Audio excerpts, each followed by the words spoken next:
Hey guys, Harrison1 back at it once again for a brand new video for you, and welcome to episode 4 of our Gran Turismo 6 Let's Play. Now, last time you were with us, we went through the mission races, as well as the Goodwood Festival of Speed for the first time, which was fun.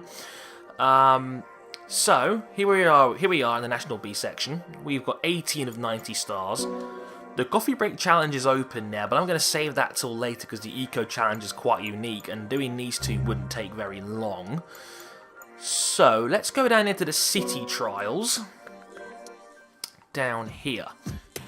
These races take place on tracks set in a series of major world cities.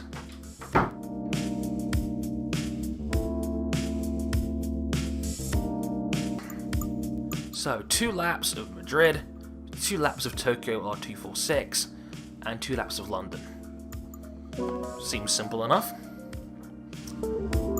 Now see that the limit has now been upped to 550. And again, the opponents are a little bit better as well. So let's get on with it, shall we? City Trials. This is the Circuit de Madrid. There's 2 variations of this track, I think, and it debuted in Gran Turismo 5, the last game that came out in 2010. Not particularly exciting a track, really. Kinda high speed, bit twisty. Like most city tracks, it's a bit twisty in places, but nothing you can't really handle. Pretty short as well, actually. There's actually a shorter version which is more oval based as well. Okay, let's get on with it. As you can see, this car is definitely a cut above the Toyota G86, what we did in the last episode. So I know you guys wanted to see a little bit more variance in cars, so hopefully I'm giving you your wish.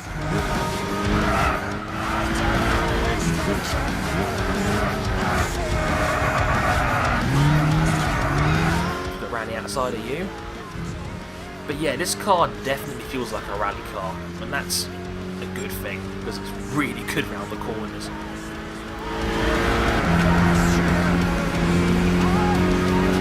Down the hill here.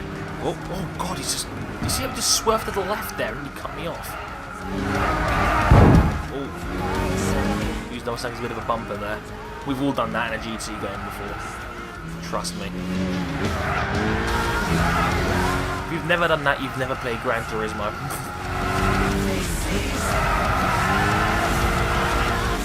See, it gets a little bit twisty through here. But again, nothing major.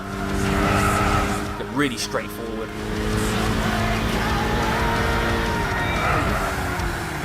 Also, this is the song they use in the intro as well.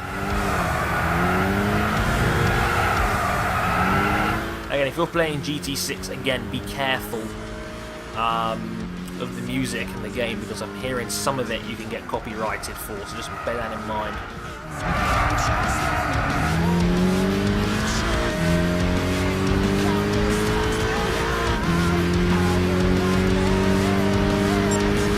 Okay, final lap.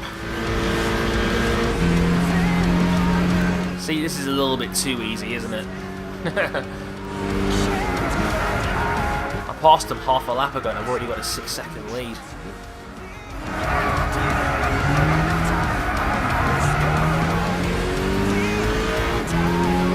There we go.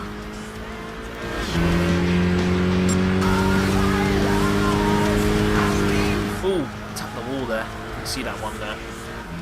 Nothing major though, still able to keep going, no problem. That right corner, that right hander doesn't exist.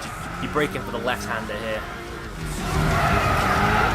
I call this bit the clover because it looks like a 3-leaf clover. I know, a 3-leaf clover in Spain, isn't that a bit weird? Ooh, ow!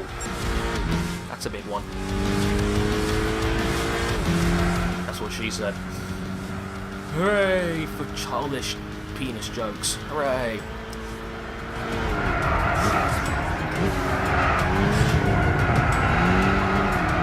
See what I mean? I mean, this car's got 466 pp. Imagine if I'd done it in a car with 550. I'd be winning by over half a minute, easily.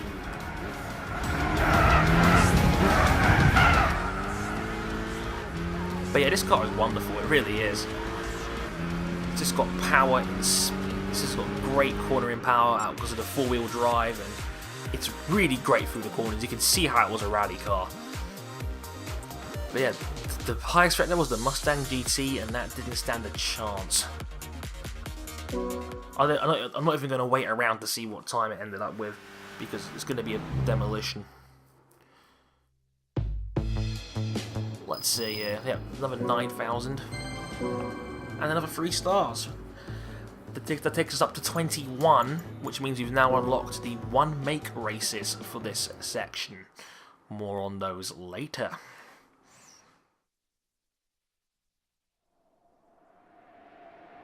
Next up for the city trials is Tokyo R246.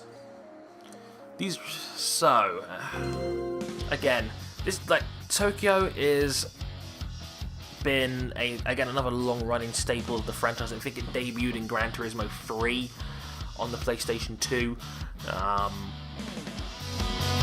It's a bit wide open, quite high speed, but quite long for a street track. Just over 3 miles long per lap around here. But again, very fast. A lot of high speed, a lot of high and medium speed corners. Tracks actually, you know, for a city track, it's also fairly wide, which is good. It's only narrow really in a couple of places, so you can definitely pass around here as well for sure, which is nice in other street tracks like London per se. Comes in handy. Also, this is actually, this is still quite a long lap in slower cars. It's going to be near the 2-minute mark for them anyway.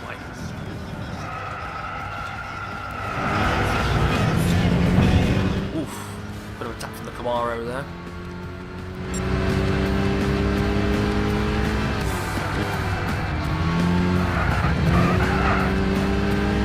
Okay.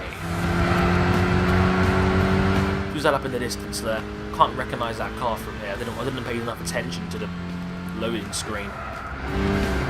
Still can't recognise. I think it's a Hyundai actually. So that was a Nissan Silvia. I can't quite tell which one. But this car's just insane. It's really good. This is one of those prize cars you're going to use a lot. You can easily use this car pretty much through most of the National B tier.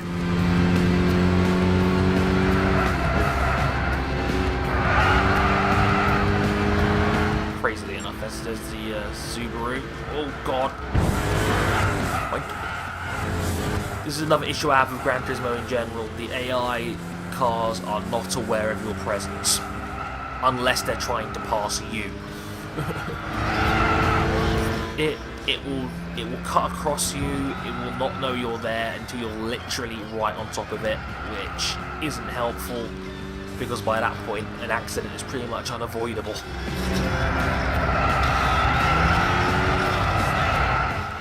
But that's the last corner, and it's just this really long back straight now, back to turn 1 again. I'm pretty sure this straight is about 3/4 of a mile. I wonder if Herman Tilke designed it. You know what Tilke's like when it comes to these tracks. Technical in the middle, bit of high speed, bit of medium speed corners in there, and one massive straight. Down to 140 miles an hour.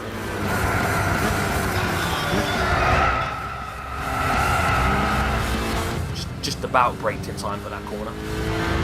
Or should that be broke? I'm not being grammatically correct here. Doesn't matter. But this track's been around since the 3rd GT game. It's looked largely the same in said games as well. I kind of want to see a lot more in these tracks at night. Like, this year was the first time we saw Apricot Hill at night, and it looked great. So hopefully we get more tracks with like the ability to change time and make it look really nice. That'd be great. I I mean, we get it for Le Mans this year, and you know, it actually looks semi-realistic now. They've upped the time progression, so you know, it runs through an entire calendar day in like 24 minutes rather than 24 hours.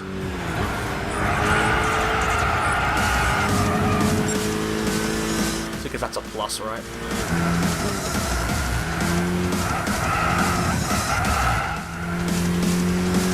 Again, really straightforward this. If you've done the mission races first and then you drive it in this car, you'll sweep it no problem. If you're in the GT86, it might be a little bit more difficult. I'd say aim for a car of about 420, you know, the weed number. Just get high, get a car to 420, a joint smoker's favourite number, and then take it on and you'll be fine. So one of my female friends was asking me, is like, Dre, have you ever tried weed because you know you're Jamaican? Turns out I haven't. I've never smoked weed. Somebody did ask me this. I guess it's a stereotypical thing, being a Jamaican guy, you've got to smoke ganja, right? But I never have. I've not... I guess I'm what the cool kids would call straight edge, because I don't smoke, and I haven't touched alcohol in 5 years now. I think the last time I did it was my last day of sixth form. I had like half a pint. I hate beer. Like, beer is awful. You know, people, like, the amount of times I've been pressured into drinking since then is off the charts. It's a young person thing. I think it's the whole student lifestyle, where when you go into university and you start freshers week, and things like that. You just, you know, you're almost like expected to be, you know, a guy like, oh, can we buy you a drink? Can we buy you a drink? And it's like, I've never been like that. I've always been like the guy that naturally just has a good time without them feeling the need to dabble in alcohol crazily enough. Amazing how these things turn out, huh? But yeah. Here we go for London. This one's actually going to be quite challenging. I've only got 2.4 miles to beat these guys, because the London track is extremely short. So unlike Tokyo, where I'm given a lot of time to pass these cars, in this track I really don't. So I've got to really pick up the pace. Just get past these guys quick, because I've not got a lot of time to do it in. Luckily, they feel much closer together, which I guess is a good thing. Ooh. A little bit late on the brakes, but we're okay. Just gotta hurry up here. See. Funny thing is, instead of we're closer together, still 7 seconds off. Nuts.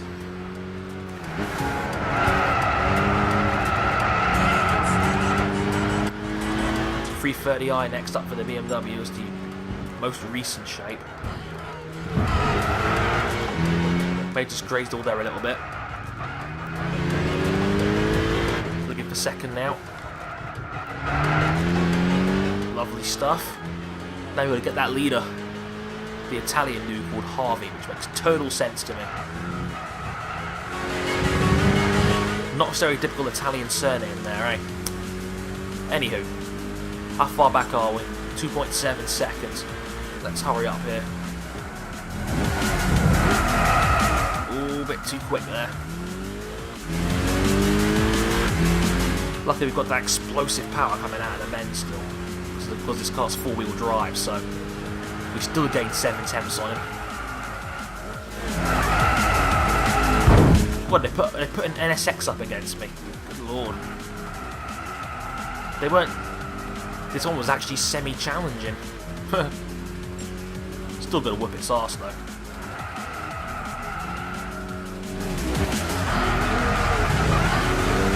I must admit, this kind of car, on this kind of short track, works. It really does, actually. In all fairness. But anything beyond this kind of level is going to be really annoying. Like in Gran Turismo 5, there was a seasonal event where you have to drive this car drive this track as a Formula 1 car. Like the F10, and it's a nightmare. It was awful. I finally got it after like 15 attempts of trying, like, well, not 15, more like 50, but still. Close enough, right?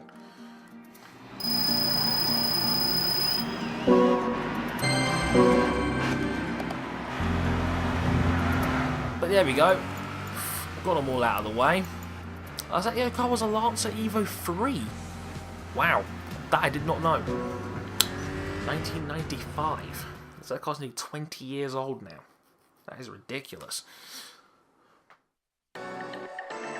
So that is all 3 city trials taken care of, which means we have now unlocked the one-make races. The level playing field on which these races are contested makes everyone a nail-biting fight to the finish. And the National A license is now open. Once you get to 20 stars, you have the chance to complete this license, and if you get all bronze in it, you get to unlock the National A section. It's a bit more technically complicated than the last one, but it's still pretty darn easy. The one-make races in this event are the Prius, the Toyota Prius for the Prius Cup. Your car is over the PP limit. You can adjust PP on the car settings in the menu. You can use the power limiter in the power section of the car settings menu to easily adjust the PP of your current car. Why not give it a try? So yeah, that's a good idea. If you're just over the limit, you can actually use something called the power limiter, reducing your car's power to make it fit the regulations for an event. In this case, it wouldn't make any difference because one, the PP is 400, and you have to use a certain type of car, whether it be Priuses or the touring versions of them. Who wants to drive a Prius touring car anyway? Anyway, this one here, 3 laps of the Fuji Speedway, the Toyota 86, and the Subaru BRZ.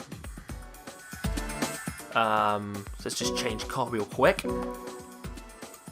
Change back to the bless me, the Toyota G86 GT here, and because the limit is 430, we can upgrade it a little bit. So let's get it the racing brakes for 7,000. I'm glad they brought that back as well. The ability to buy racing brakes again. That's a nice touch. It's got some of the weight out of it. 416. Level 3 is 419. I got the dough, why not spend it? 32,000, and then we can get the carbon fibre bonnet. That will cut another 5 kilos off. The windows is another 10. So the car's now really light. What else can we do? We can get a better flywheel. Let's get the triple clutch. Let's get 200, and the carbon propeller shaft. Have you tried working the shaft? As they say. 420 pp, so let's give it a little bit of extra power. I think should take us close to the limit. That's 433. That's perfect. 212. That gives us 429 pp. That's exactly where we need to be, pretty much, because the limit's 430. We're good to go, and yeah, let's do it. Now, these one-make races tend to be a little bit longer than the average race in the game for that section. So this is actually 3 laps of a pretty long Fuji Speedway, actually.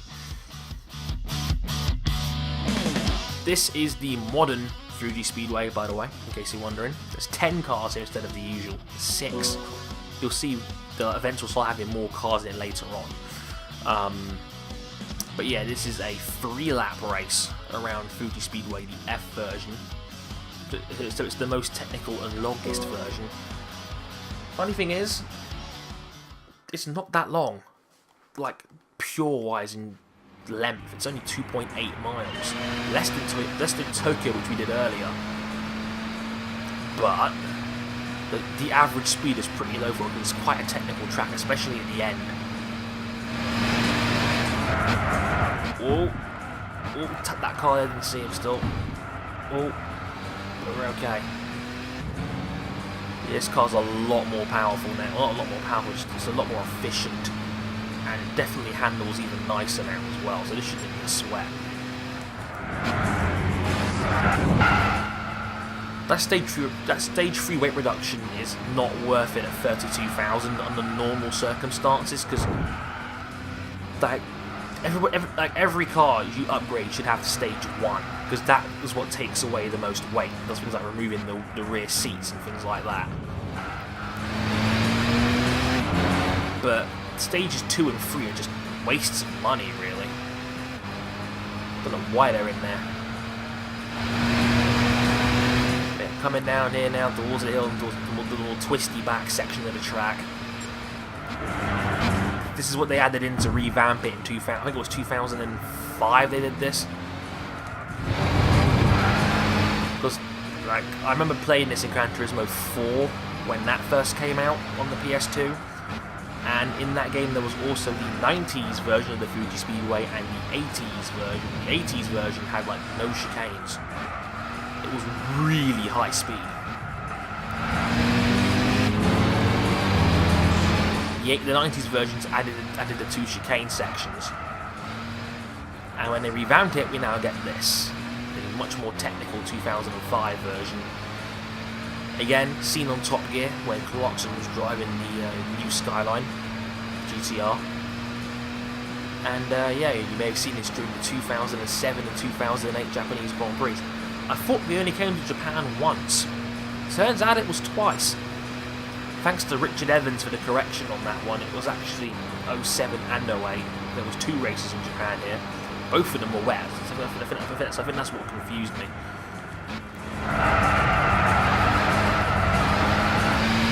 So yeah, 2 laps to go. Relatively straightforward from here on in now, just did anything stupid really.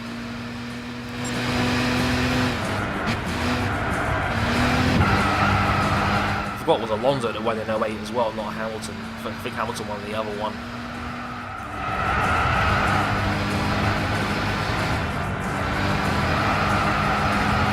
Yeah, but Fuji's still a really fun track actually. Even with its revamped, more technical version, the corners actually feel quite nice in it, funnily enough. It just seems to work. Because in the old version there was a right-left coming up now down this hill, and then it'd be straight onto the sweeping last right corner onto the big front straight. Oh, a bit too late on the brakes there. Got to take the long way around. Not that it really matters, we're up by nearly 10 seconds.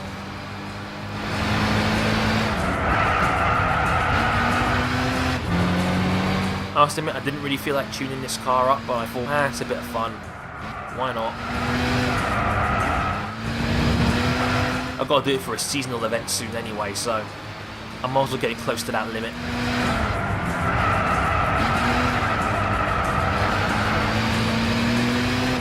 Last corner onto this big, I think it's like 0.7 of a mile back straight here. Tilt. No, I'm joking. Tilt didn't do this one. It's a funny thing about, like, pretty much how all Herman Tilt design tracks on the calendar now look pretty much the same. I mentioned this during my Grid Let's Play. They're all so similar. Abu Dhabi, India, Malaysia, China, all really similar. 1 to 2 massive long straights.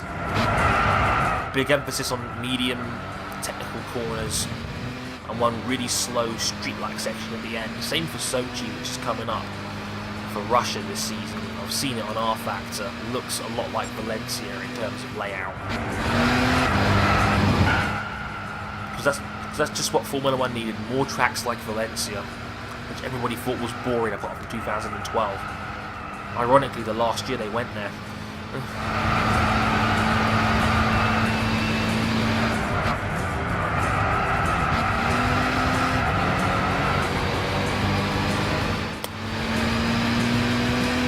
Halfway through this final lap. I should have really bought the 6-speed transmission for this car as well, because it struggles in 6th now. I had the whole length of the back straight, and even then I was barely hitting 6th. So it's like, well, what's the point? That 6th gear's a waste. I might as well bring the gear in there and increase the acceleration a little bit more. But I'm nitpicking. I really am, actually, considering how much I'm beating this field by. 20 seconds, ironically. What I'm going to do when it comes to sections, I'm not going to move on to the next section until I 100% the section before it. I asked you guys for my grid let's play whether I want to complete the game to 100% difficulty, or not difficulty, but completion. And when I did that in grid, you guys all said complete it all together. And that's what I'm going to do. There's a lot of stars in the game, but I think it'll be worth it. Just outside the magic 2-minute barrier. Not bad. That's the longest race we've done so far. Just over 6 minutes. I'm thinking let's do the Prius one as well, and then we can end it off there. I think that's what we'll do. Because God,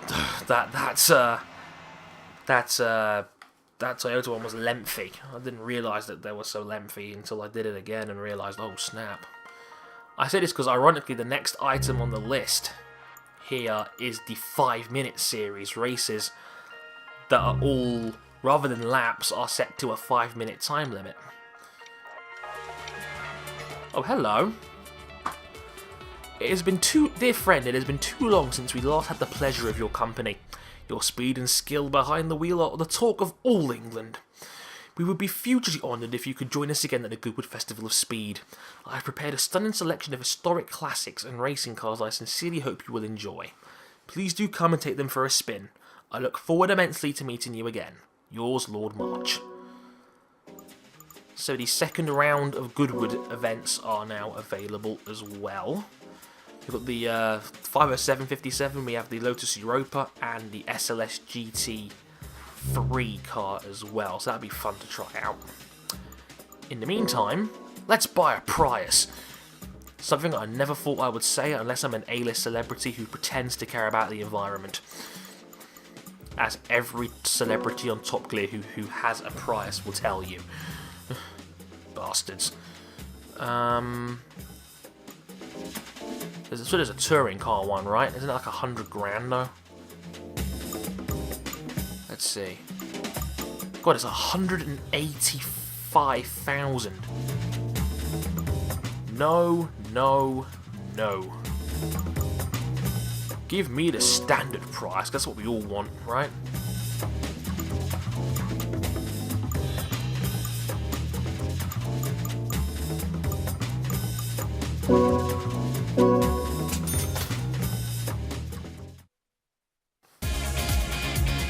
Serious, the Toyota Prius. Good God, it's pathetic. Remember the time on Top Gear they took this in a test and they put it alongside a BMW M3 and they basically made them do 10 laps of the track, but the BMW was in front, and what they did was they just did like 10 laps. The Prius was going flat out. All the first Prius had to do was keep up, and it did. And when they got back and checked the tanks afterwards, the Prius had done like 19 mpg and the BMW did like 21. It was ridiculous. Proof of it, as it were, when it comes to economy, kids, it's not what you got, it's how you drive it. Anyway, 3 laps of the Silverstone National Circuit in this ugly monstrosity of a Prius. What's the tyre limit?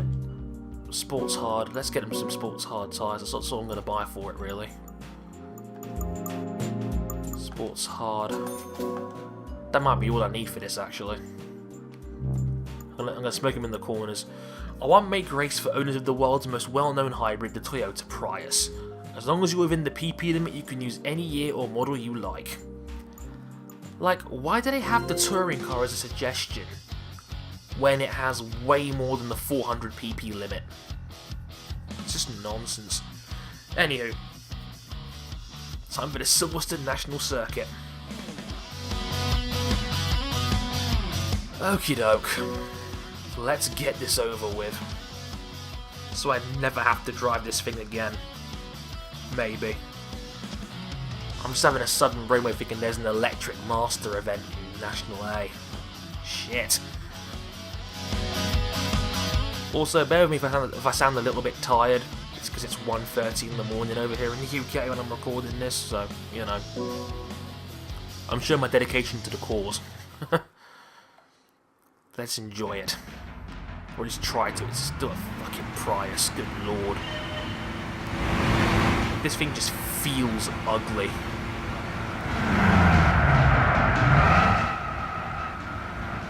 It feels like an old puppy that has been beaten every day of its life. It even like like you can feel it wallow when you turn. It's like when you turn, like the whole earth wants to turn with you. It's like Zeus is. It's like Thor is swinging his hammer into the side of the planet. Not fun. The only problem is this is actually going to be somewhat challenging still.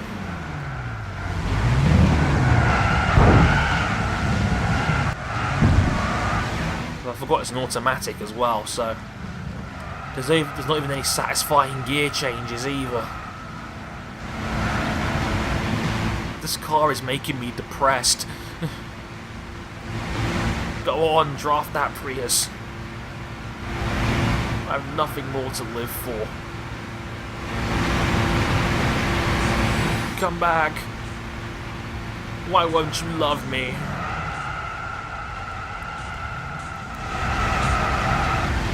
Bit wide there, don't even care. It's a fucking Prius. Who gives a shit, really?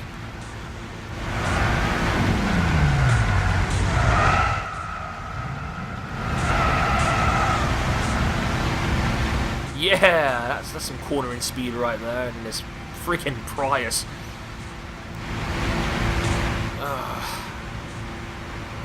I know what this name's going to be now. The name of this episode is going to be the fucking Toyota Prius. Emphasis on the F word there.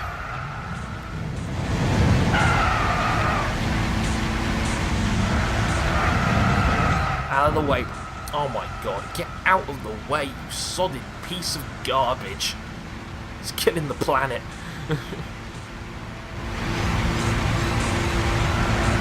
Don't get me wrong, I see the appeal, but there are better hybrids than this. Just stick a 9-volt battery to a Hummer, you'll be fine. You'll be saving the environment like a whole carbon dioxide, whatever they measure them in. Just like vroom, and then you just drive. It's depressing. It doesn't even rev. It's just you apply the power, and that's just it. It just goes.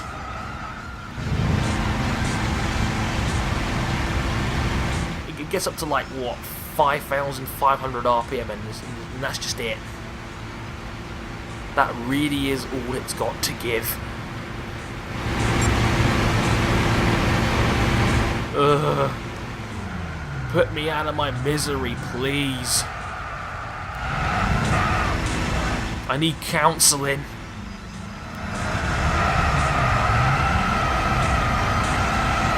Ugh.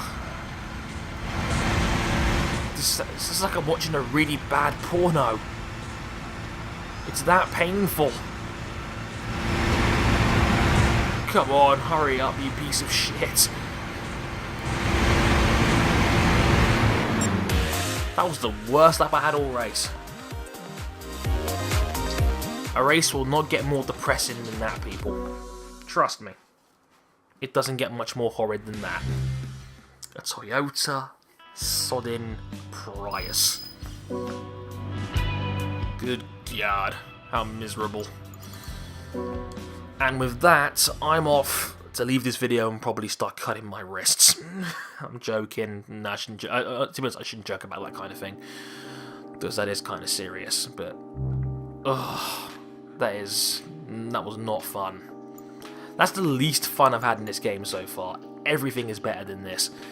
Next time, the 5-minute races and the Sunday kart races. So look forward to that.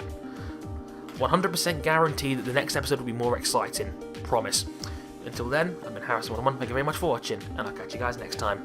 Sayonara.